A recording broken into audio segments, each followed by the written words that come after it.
Good morning students. This video is regarding how to use oral hygiene instruction tool because some of the students are finding it difficult to use. So first thing is to click on the given web address.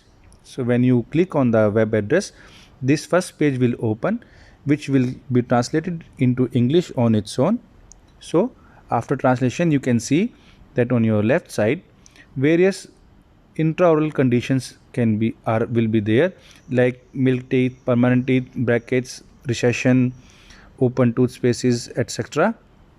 On your upper side you will see the various oral hygiene aids which patient can use, like manual toothbrush, electric toothbrush, interspace, dental floss, etc. So when after oral examination, if you find that patient is having permanent teeth, then you have to click on all the interdental aids of the row of permanent teeth. If brackets are there, then you have to click on the interdental aids of the same row.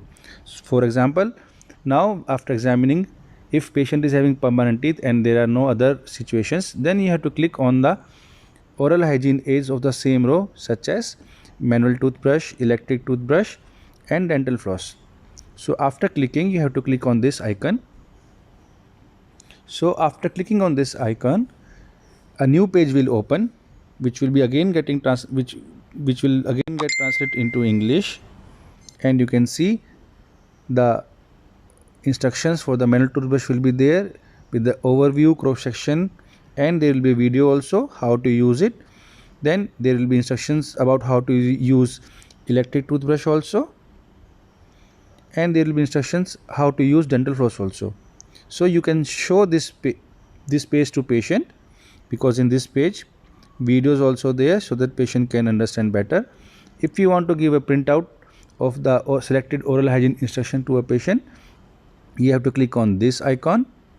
So when you click on this icon, a new page will open in which all the instructions will be there in English, but there will be no video. So you can just take a printout of this page and hand it over to patient, and you can use this oral hygiene instruction tool for patient awareness also. Hope so now you have understood this, how to use it. If you still have any doubt or any query, you can always contact Department of Periodontology. Thank you.